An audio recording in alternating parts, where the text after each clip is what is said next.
Hola, ¿qué tal a todos y todas? Muy buenas noches. Seguimos en la hora AAA, un espacio todos los miércoles a las 8 de la noche en Canal Capital, la televisión pública de Bogotá.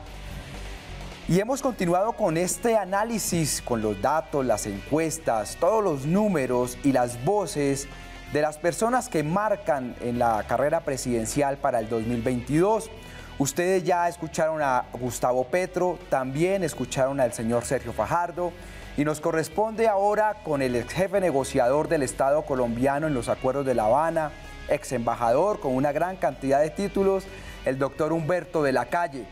A todos ustedes les hemos pedido que se inscriban, que envíen sus preguntas a candidatos2022.com. Vamos a tener después de todo esto un gran análisis de todas las encuestas, pero muy bien, vamos con el invitado. Aquí va la entrevista con Humberto de la Calle.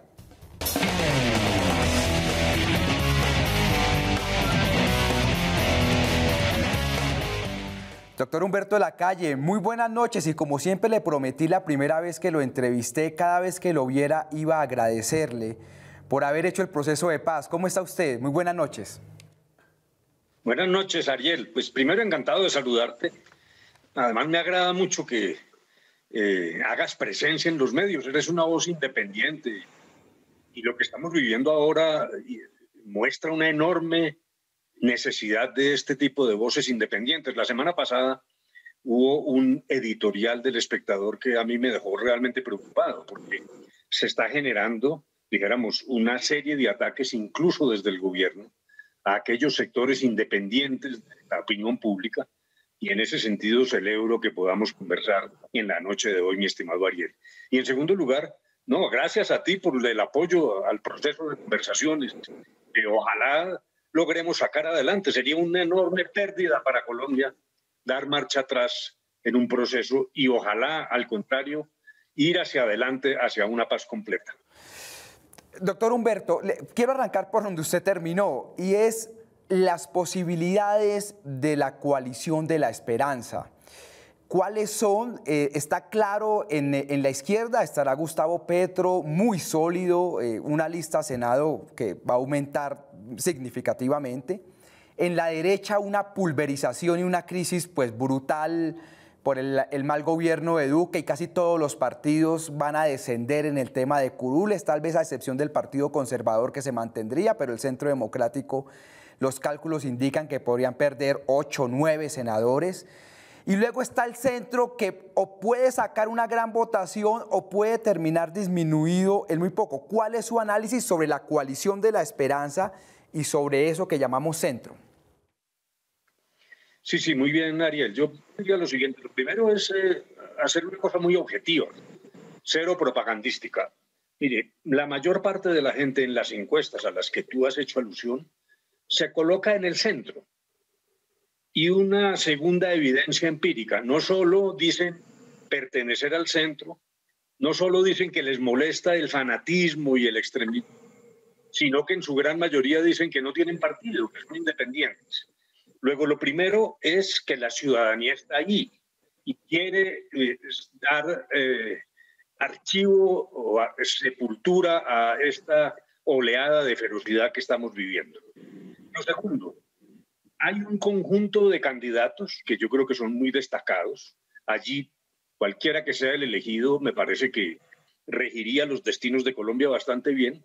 Pero ¿cuáles son las debilidades? Para que esto sea muy objetivo. En primer lugar, pues hay un problema de organización, unos problemas en el Partido Verde internos que están en proceso de superación. Bueno, es normal en la política, pero necesitamos salir adelante. Y tercero, un trabajo que se está haciendo con mucho cuidado en materia programática, porque lo nuestro no es solo, yo lo he dicho 1000 veces y he hablado de ingeniería inversa, no es solo escoger un candidato para la presidencia, sino una forma de gobernar, un gobierno de coalición, advertido a la opinión pública sin los trucos de los nombramientos a última hora de ministros amigos, sino una cosa muy consolidada alrededor de unas ideas que haríamos y sobre todo cuáles son las líneas rojas, qué no haríamos, y qué es eso precisamente lo que nos diferencia de otras candidaturas. Pero en general yo veo con optimismo esto, pero al mismo tiempo el tiempo apremia y hay que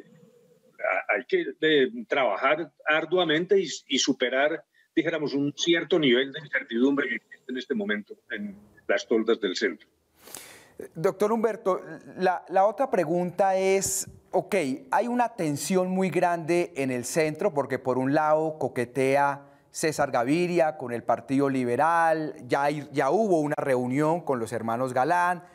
Por otro lado está Petro intentando socavar las bases verdes, es decir, pareciera que hay como un encierro en esta coalición de centro.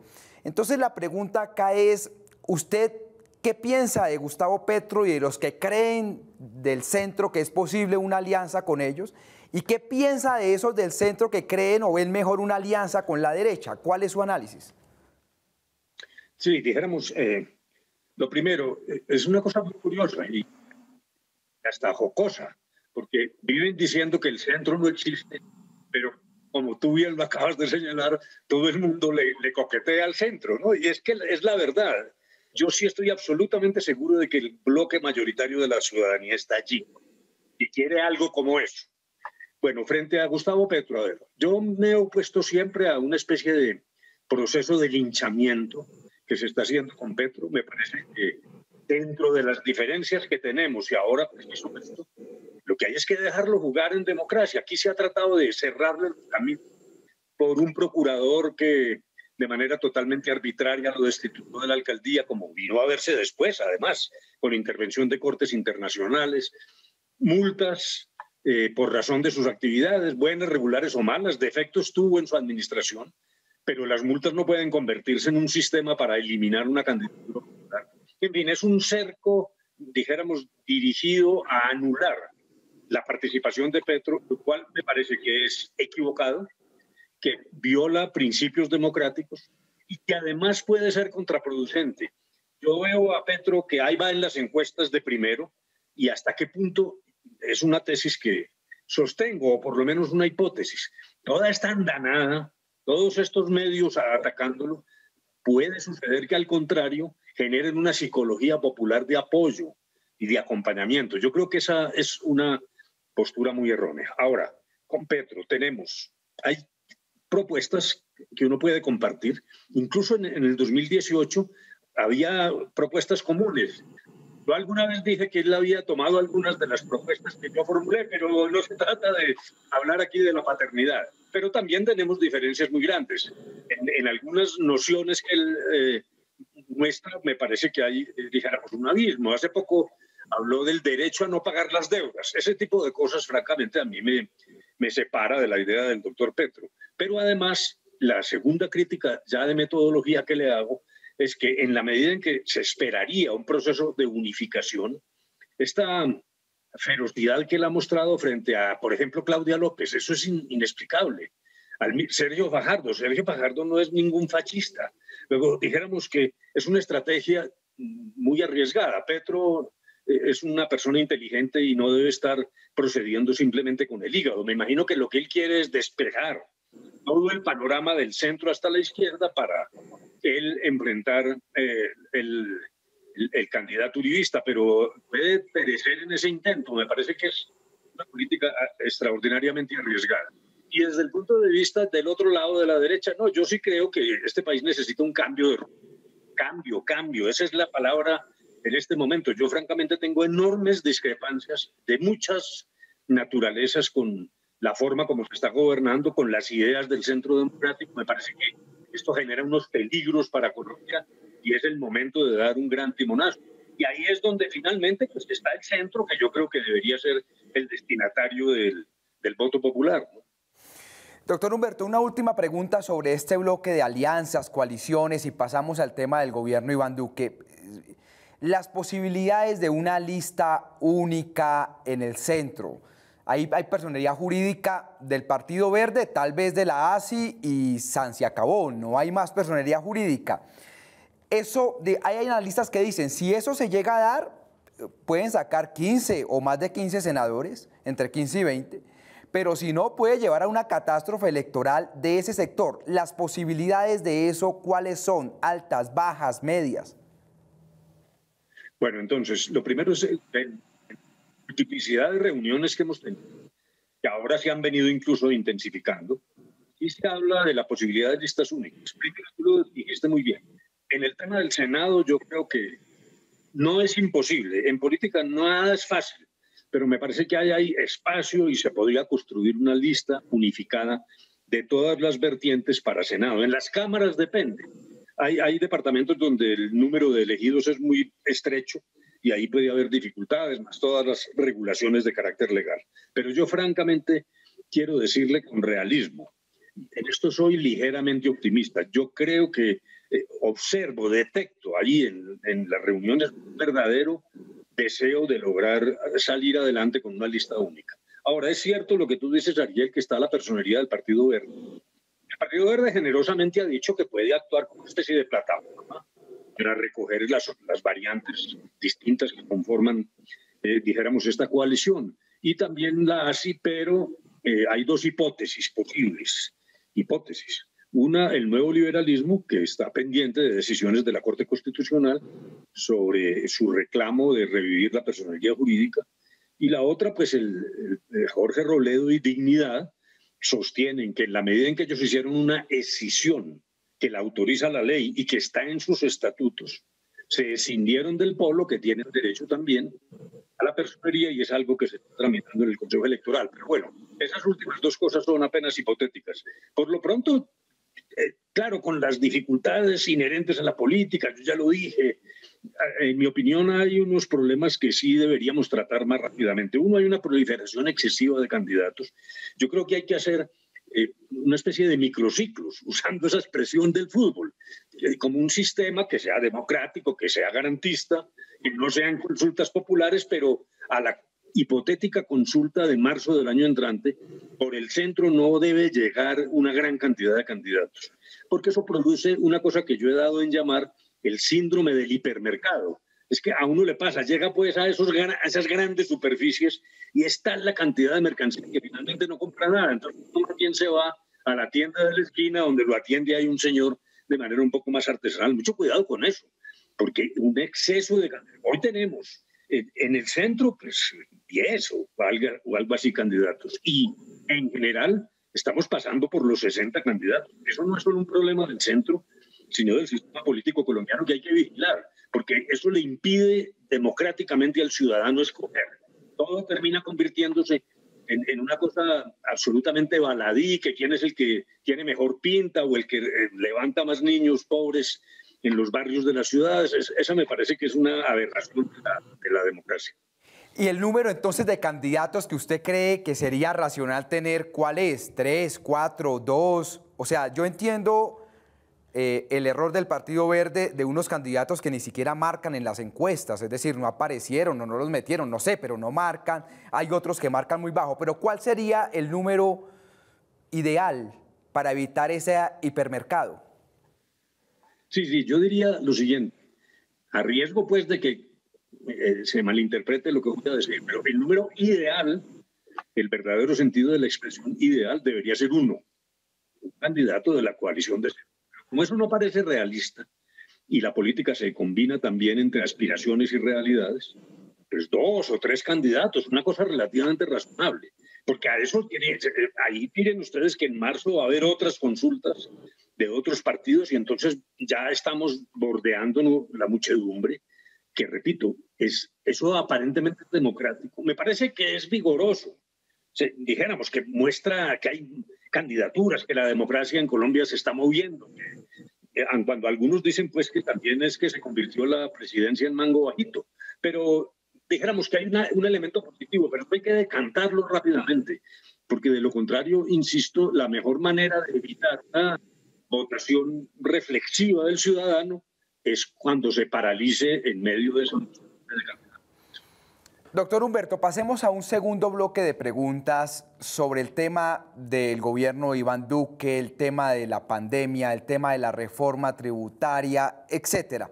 Lo primero, ¿cuál es su balance del gobierno de Iván Duque? En lo personal creo que yo no le veo nada positivo, pero puedo estar sesgado, obviamente, siempre todos estamos sesgados, pero el suyo, ¿cuál sería de la gestión de Iván Duque en estos casi 3 años de gobierno?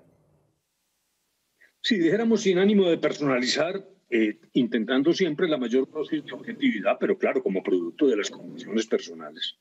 Yo tengo críticas severas al gobierno de Duque. La primera resulta obvia y hasta predecible, es el tratamiento del proceso de paz.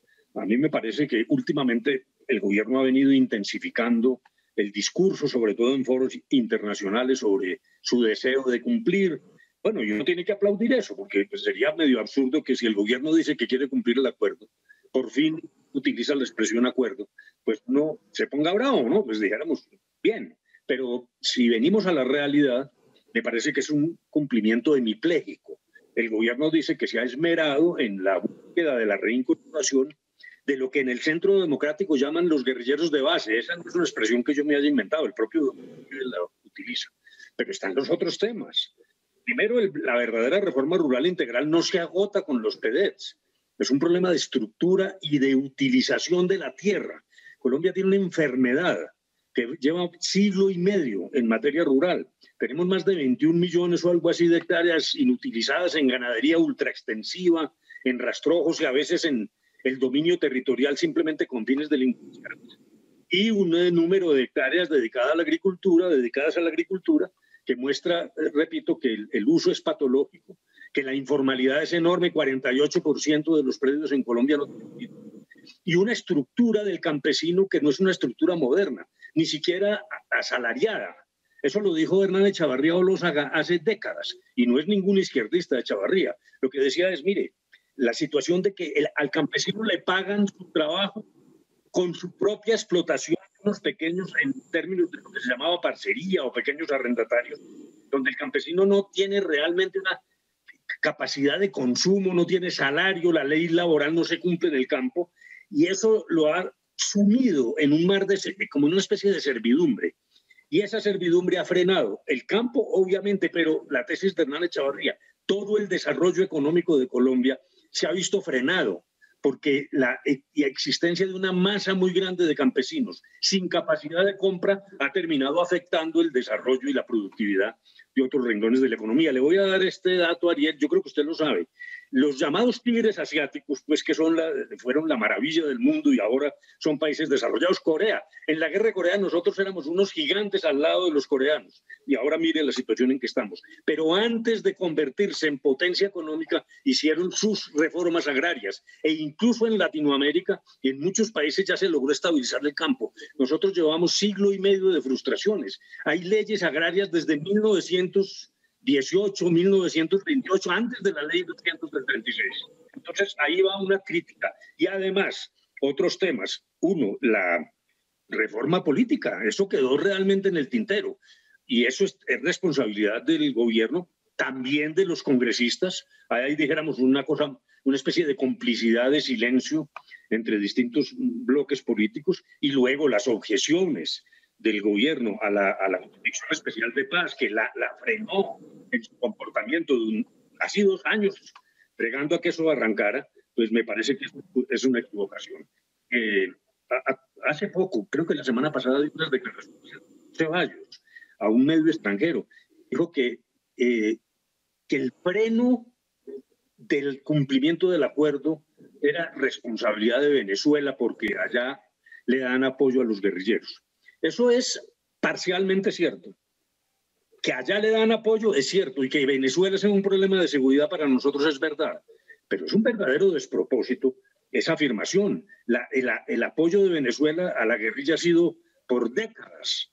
Es decir que esa es la razón por la cual no se cumple el acuerdo. A mí francamente me parece un poco delirante y además omite pues, la mezquindad del gobierno, el freno que el gobierno le ha puesto y la franca animadversión con el acuerdo. Y en segundo lugar, en materia económica tenemos también una divergencia muy grande.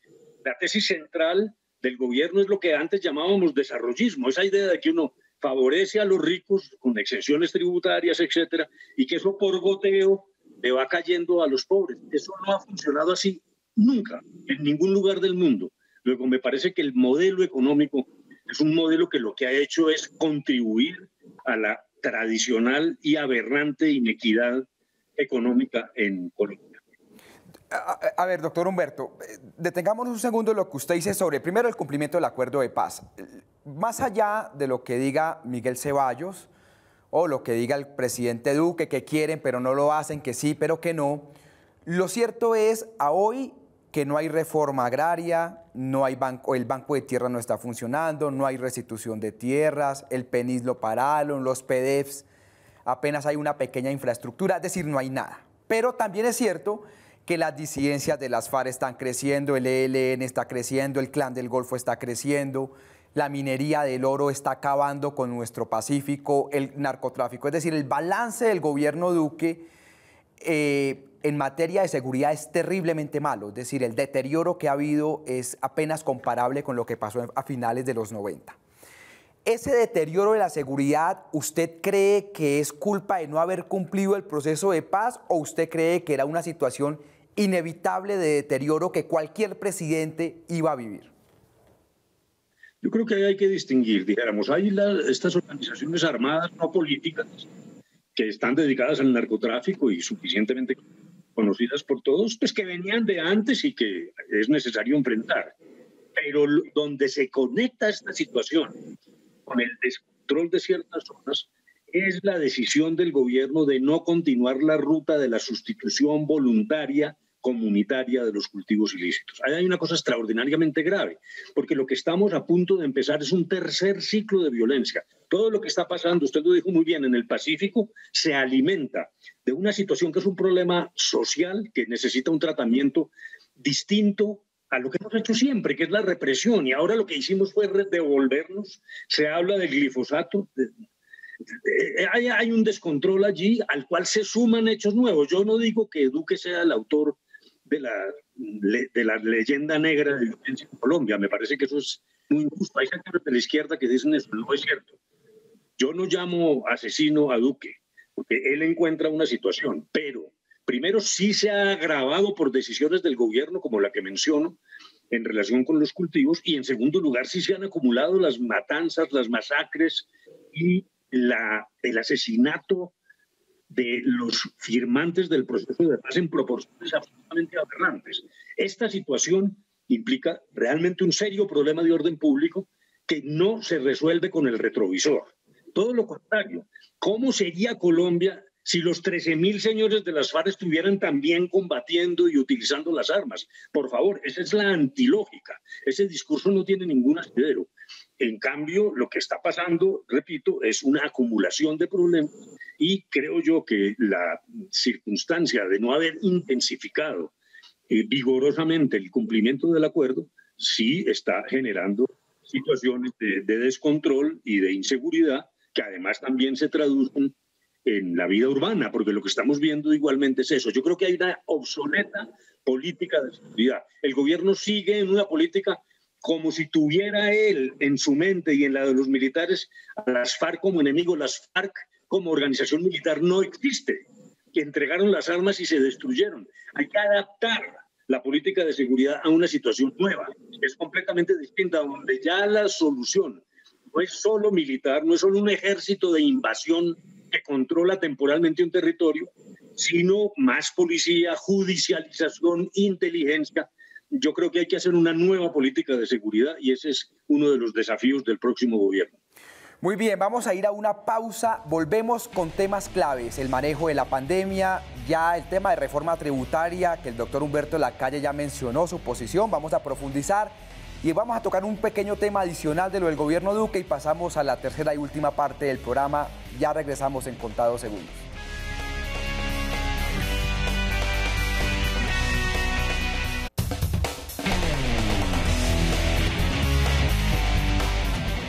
Doctor Humberto, uno de los debates que hay en este momento con el gobierno de Iván Duque, del Centro Democrático, es lo que uno podría llamar la concentración excesiva de poderes. Un fiscal que fue funcionario de la administración Duque, fue el alto consejero, una procuradora que además fue una cosa medio vergonzosa, salió unas horas antes del Ministerio de Justicia a ser procuradora. Un señor como Carlos Camargo de la coalición de gobierno, cuestionado por su papel en el CNE, es defensor del pueblo. Y todos los cuestionamientos que se le hacen a Pipe Córdoba. el tema de que no se publique información de la contratación en medio de la pandemia, los cuestionamientos a la unidad de gestión de riesgo, los intentos de hacerle censuras a los periodistas como a mí. ¿Cuál es su balance sobre la situación democrática de Colombia en estos 3 años de Iván Duque?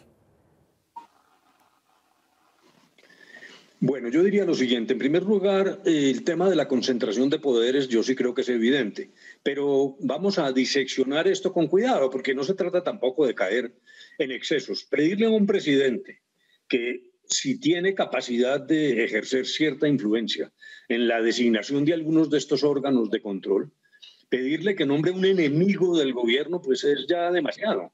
Realmente, pues eso es un problema de naturaleza humana.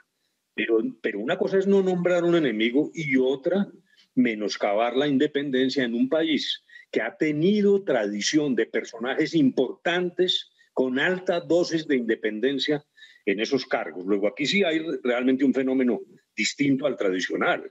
Desde Mario Aramburu regañó a Carlos Lleras, siendo promovida su candidatura por Carlos Lleras.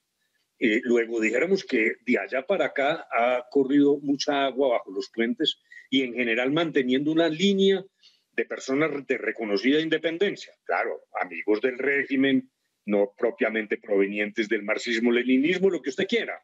Pero ahora la influencia se ha ido extendiendo hasta el punto incluso de que uno pensaría que hay como un apertrechamiento del gobierno, probablemente para la hipótesis de que pierda las elecciones en el 2022 a fin de entregar un poder rodeado o minado con unos controles que parecerían más bien diseñados para un gobierno de la oposición y no para el actual gobierno. Ahora, ya desde el punto de vista institucional hay dos cosas. Siempre de vieja data se ha dicho que la Procuraduría debería estar expresamente en cabeza de alguien de un partido de oposición. Nunca se ha llegado a eso. Eso también tiene sus complicaciones y consecuencias. Pero, como ya lo dije, personas de alto nivel y de gran independencia han desempeñado este cargo. La Junta del Banco de la República es, por designio constitucional, independiente. O sea, allí no es un problema de opinar. Luego, más allá de las discusiones sobre los recientes nombramientos, sí es necesario preservar la independencia de la Junta del Banco, que es uno de los elementos centrales de política económica, y para algunos la decisión constitucional del 91 de más impacto económico ha sido esa Junta independiente. Teníamos un 28% de inflación el 4 de julio de 1991 y hoy, aún antes de la pandemia, estamos muy por debajo de un dígito, 3, 4%. Luego, todo eso se debe a una estructura que hay que preservar. Otro de los temas, usted ya lo nombró, es la reforma tributaria que se ha venido aplazando, que se conoce a cuentagotas. Y bueno, se ha filtrado al menos 4 cosas. IVA a lo que queda de la canasta familiar, no un IVA total. Algunos productos sí suben del 5 al 19, otros del 0 al 5, pero no conocemos el detalle. Lo cierto es que IVA va a haber. 2, ampliar la base de personas que pagan el impuesto a la renta. Toda persona que gane más de 2.5 millones declararía renta y los que ganen más de 2.6 millones pagarían un impuesto. Esto pues para algunos es una destrucción de la clase media, un golpe duro al menos. Quitar algunas exenciones tributarias, gravar las pensiones altas por encima de 10 millones y el gobierno dice, con esto vamos a recaudar entre 20 y 24 billones. Y los críticos dicen, esa teoría, como usted decía, el rebosamiento de que si se hace más rico al final eso toca al pobre, eso no se ha comprobado en ninguna parte del mundo y es falso. Pero además en un momento de crisis económica eso sería contraer mucho el consumo. El gobierno dice que es inevitable. ¿Cuál es su análisis en ese punto, doctor Humberto de la Calle? Bueno, yo diría que hay una doble mirada frente a esto. Yo diría que hay una mirada de memoria larga, de reflexión de largo alcance por fuera de la coyuntura de la pandemia. Dijéramos, el sistema estructural tributario en Colombia que del momento en que asume, dijéramos, la derecha el control del Estado, pues se ha venido dirigiendo en términos de eso que hemos conversado usted y yo en este momento, el reaganismo, el goteo, etcétera, que realmente es un fracaso. Si al empresario gana más, no necesariamente genera más empleo, puede ser que más bien aumente el consumo personal, en fin, eso. Hay un estudio reciente de la BBC que muestra que esa teoría fracasó en todo el mundo. Por lo tanto, sí es necesario regresar a la base que está en la Constitución, además, de un sistema progresivo que implique que los que más tienen tributan más. Así de sencillo. Eso no hay por qué complicarlo. Ahora, claro está que me parece que hay una razón importante en el sentido de ir más hacia las personas naturales, incluso con impuestos extraordinarios para los súper ricos, y dijéramos un tratamiento razonable a las empresas en función también de una apertura más globalizada y de una necesidad de competir con el régimen tributario de otros países. Luego dijéramos la mirada general, y no es solo responsabilidad de este gobierno, viene de antes, ha sido una estructura tributaria que yo creo que padece de serios defectos en términos de progresividad.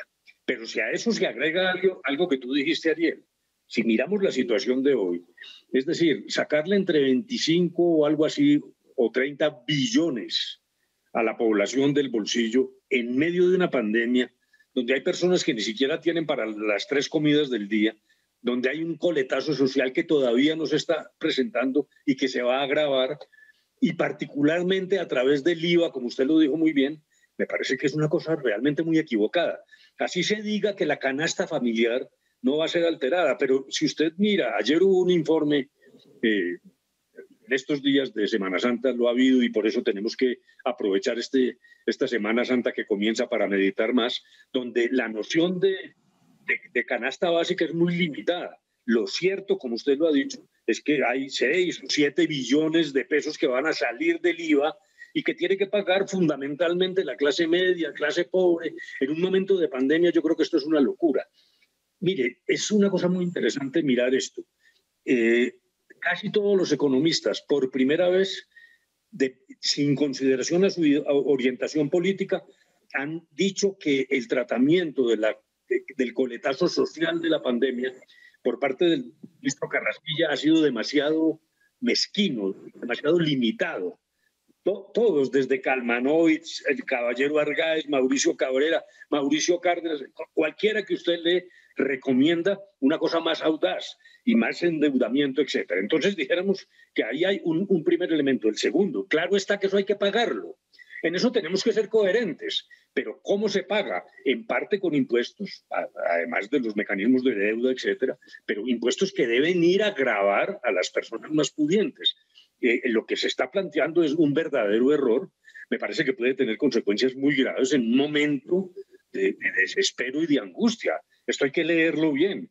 Incluso hasta qué punto ya la inseguridad que se está acrecentando en las ciudades, más allá de la estadística, sea producto ya del desespero de la gente que sale a buscar ingresos, así sea por la vía ilegal, incluso poniendo en riesgo o hasta perpetrando graves crímenes simplemente en medio de un atraco. Luego, me parece que hay un error general y coyuntural muy grave. Uno de los temas también es sobre lo que hoy significa Álvaro Uribe Vélez, el papel que cumple. Para algunos analistas, donde me incluyo yo, estamos viendo el fin del uribismo, vamos para el posuribismo. Creo que sus candidatos apenas si llegan a 2 puntos, 1 punto en las encuestas. Para otros es una situación donde todavía el fantasma de decirle al que no sea uribista, castrochavista, extrema izquierda, va a funcionar. ¿Usted cree que esta vez le vuelve a funcionar a Álvaro Uribe el macartizar, señalar, estigmatizar al otro para volver a hacerse a la presidencia? ¿O usted cree que el próximo presidente, independientemente si es de centro o centroizquierda, ya no va a ser de derecha? Dijéramos que esto exige un cierto análisis y yo quisiera poner ahí una pequeña tarjeta amarilla porque, claro, he leído los análisis tuyos, de León Valencia, etcétera, en base a las últimas encuestas que muestran que Petro está punteando de lejos y que la suma de los posibles candidatos del Centro Democrático es muy baja. Pero en esto hay que tener cuidado. Primero, esas son cifras muy anticipadas. Todavía es demasiado rápido para sacar conclusiones en términos de intención de voto. Me parece que eso generalmente tiende a cambiar. En segundo lugar, es posible que estemos viendo una estrategia de crecimiento. No digo que las encuestas estén mal hechas, sino que a través de los medios, de las acciones de la derecha, se va subiendo y generando la impresión de que Petro es la gran amenaza en vista de que la otra fracasó. Porque ese cuento pues, de que le estábamos entregando el país a las FARC es un mal chiste. ¿Cuál es la entrega a las FARC? Esos señores están en el Congreso y hay quienes se irritan con eso, pero dígame dónde ha perturbado el ejercicio democrático la presencia de los señores de las FARC en el Congreso. Me parece que 50.000 votos que obtuvieron además en las elecciones, ¿cuál es la entrega? Y cada vez más, eso sí lo siento, los colombianos piensan, unos que no les gusta el acuerdo, pero que ya debemos doblar esa hoja. E internacionalmente lo que ha hecho es crecer el prestigio del acuerdo. Luego yo creo que es un poco una actitud desesperada, entonces ya no se habla de castrochavismo, sino de petromadurismo, pero cuánto de eso es una cosa de mercadotecnia. Pero ojo, estando convencido, como ya lo estoy, y lo repito, que Colombia necesita un cambio de rumbo, espero que ahora no me malinterpreten, pero yo no me descuidaría, y me parece que la tesis del pusuribismo tiene un riesgo, y es el vivismo sin Uribe. ¿Qué es lo que yo quiero decir? Evidentemente la situación del expresidente Uribe ha rebajado, hay líos, sabemos de buena fuente que muchas personas cercanas a él piensan que ya ha periclitado, que no es el momento, que debería incluso retirarse de la política. Otros no, claro, tiene pues seguidores, eso no se discute. Pero cuidado, porque dijéramos, primero está Duque, que tiene los resortes del gobierno, que ha ido cooptando esferas nuevas de poder, un poder inmenso que logró incluso contra lo que se decía al principio, instaurar mayoría en el Congreso. Luego dijéramos que ahí hay un poder importante que además se combina, y me parece que este es un fenómeno nuevo. Hace poco escribí sobre eso. Es que en el pasado lo que se decía es subsidios, eso significa izquierda. Esos son los izquierdistas los que le quieren meter plata a la gente. La ortodoxia que iba desde el centro hasta la derecha era una cosa, consenso de Washington, equilibrio fiscal, nada de subsidios. Lo que hay que hacer es aumentar las posibilidades de productividad, apertura económica para que el empresario colombiano se pellizque. Hoy ha ocurrido un fenómeno extraordinario y es que en la derecha coinciden a la vez ideas un poco autocráticas, todo este despliegue de populismo punitivo, etcétera, que estamos viendo, y ahí se suman los subsidios. Si alguien está dando subsidios ahora, y no solo en Colombia, son los regímenes de derecha. Ese es un nuevo panorama en el mundo. Ojo con eso. Luego, yo no cantaría victoria antes de tiempo. A mí me parece que la capacidad del gobierno y del centro democrático, el poder que tiene, sus nexos con el empresariado, aún si Uribe se apartara de la escena política, me parece que sigue siendo un poder extraordinario y creo que sin unión y movilización, dijéramos que la cosa está dura. Eso no es que pensemos que ya hay un triunfo, eso no es, me parece que eso no debe implicar bajar la guardia de quienes creemos en la necesidad del cambio. Doctor Humberto, ya nos quedan unos minutos para unas 2 o 3 preguntas finales que pues, nos llegaron para hacérselas y se las he hecho a todos los candidatos presidenciales. Primero, la evaluación sobre la gestión de Iván Duque de la pandemia. Permítame hacerle en este minuto la siguiente reflexión. Dicen los expertos que para evaluar un gobierno se requieren 3 momentos. La gestión propiamente de la pandemia, que eso se mide en el número de muertos y contagiados. En eso Colombia sale muy mal librado, 60.000 muertos, más de 60.000 muertos, 2.2 millones de contagios y la tasa por millón de habitantes muy alta. La adquisición de las vacunas, Colombia empezó casi 2 meses después que algunos países de la región. Y el plan de vacunación que requeriríamos ya en este punto casi 200.000 personas diarias y no llega. Sin embargo, muchos dicen, con estos números, personalmente yo diría, pues que habría que cambiar mínimo el ministro de Salud y pues revolcar eso, pero increíblemente mucha gente cree que es un muy buen ministro de Salud y que el gobierno lo ha hecho bien. ¿Cuál es su valoración sobre la pandemia y el manejo del gobierno de Iván Duque? Yo en esto dijéramos, hay un dicho por allá en nuestra tierra, ni tan tan ni muy muy. A ver, yo realmente no soy un crítico radical frente al tema de la pandemia porque pues el virus vino sin manual de funciones.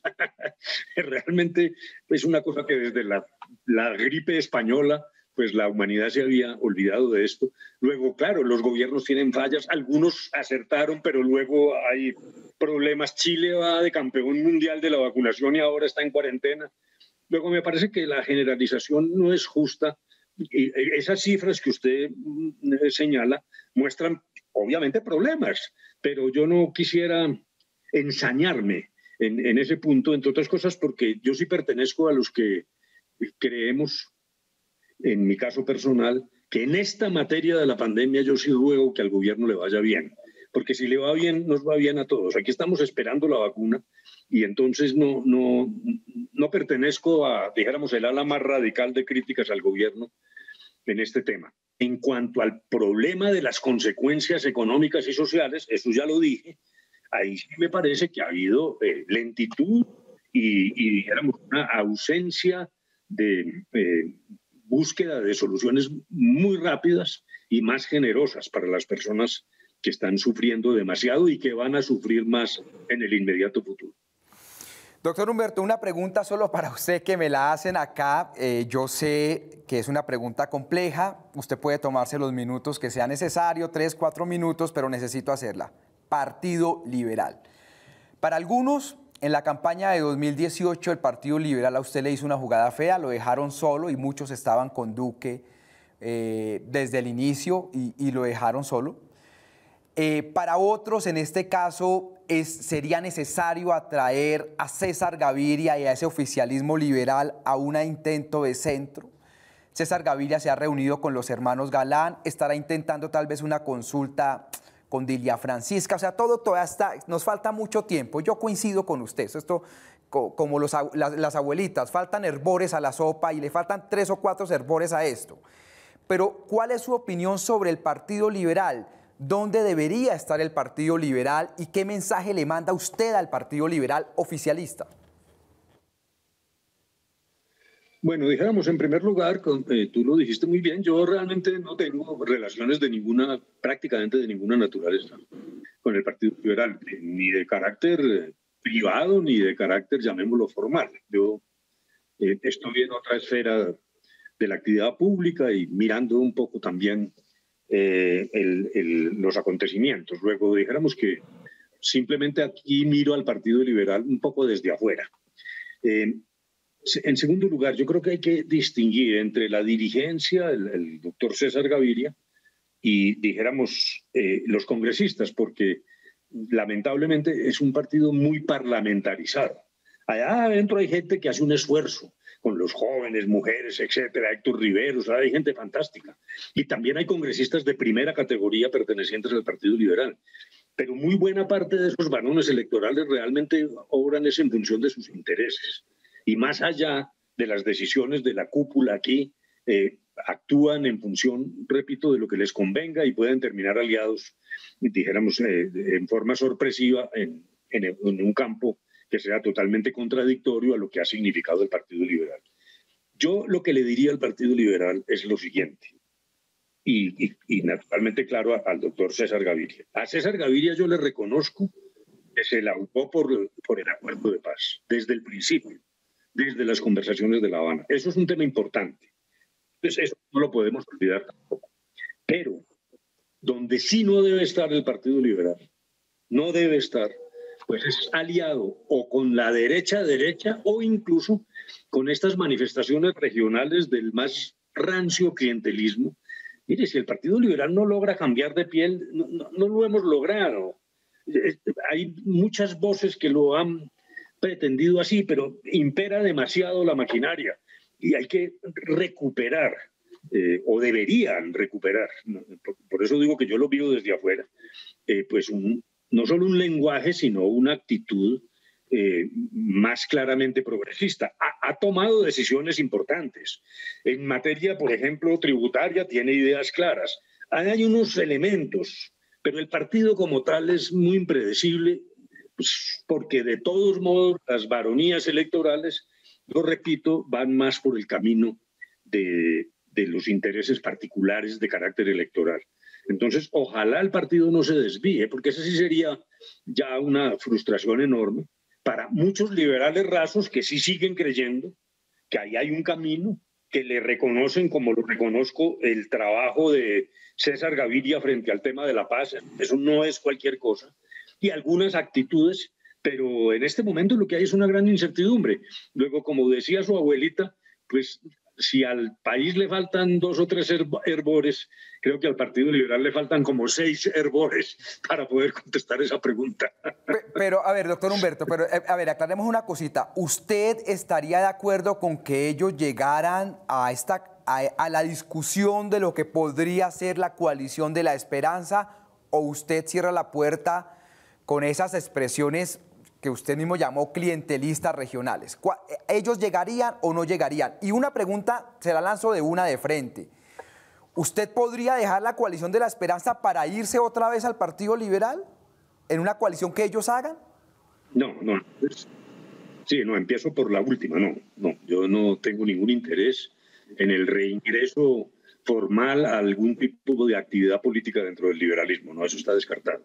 Respecto de la primera pregunta, claro, no lo puedo contestar personalmente porque esta es una decisión colectiva. Hay una serie de personas y algunas son muy resistentes al Partido Liberal como tal. Bueno, recordemos en el 2018, pues la actitud de Sergio Fajardo. Buena, regular o mala, hay de todo tipo de interpretaciones, pero ahí se mantiene una distancia muy grande. Luego, yo no vería eso fácil. Lo que sí quiero decir es, se rumora o se insiste que el liberalismo está buscando la candidatura de Alejandro Gaviria. Si eso sea así, si eso llega a ser así, Alejandro Gaviria sí me parece un gran candidato. Y yo creo que haría falta en esta confrontación. Él tomará la decisión de si se pone la blusa roja o cómo lo haría, pero esa sería la única hipótesis en la que se podría considerar, dijéramos, algún tipo de entendimiento. Doctor Humberto de la Calle, le quiero agradecer en el alma. Ya hemos escuchado a Gustavo Petro, a Sergio Fajardo. Hoy estuvo Humberto de la Calle. Muchísimas gracias, muy buenas noches, doctor Humberto. Bueno, mil gracias, Ariel, estupendo. Me divertí muchísimo y es un diálogo muy fluido contigo como siempre. Y mucha suerte en esta tarea periodística. Muchas gracias, doctor Humberto. Y bueno, ya venimos con mis conclusiones.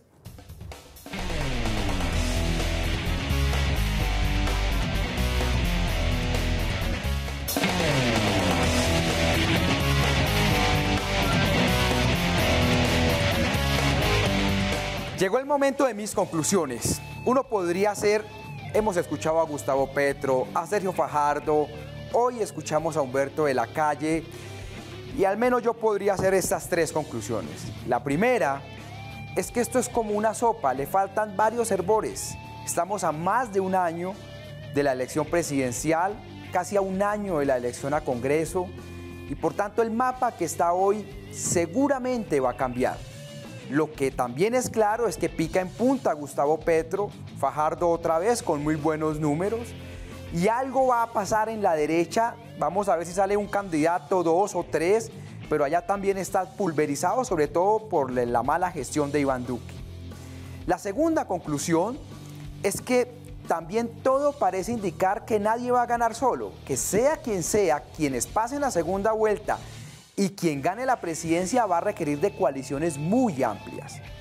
Entonces estos vetos de que no con uno, no con el otro, etcétera, parecieran que van a tener que irse moderando y al final van a tener que haber acuerdos, sobre todo a segunda vuelta. Acuerdos programáticos, pero al fin y al cabo con sectores políticos. El mensaje es mejor no hacerse tanto daño, porque al final vamos a terminar votando tal vez por el que no queramos. Y la tercera conclusión, que engloba todo esto, Hay dos opciones. Para algunos analistas, donde estoy yo, estamos presenciando la época del posuribismo, el fin del uribismo.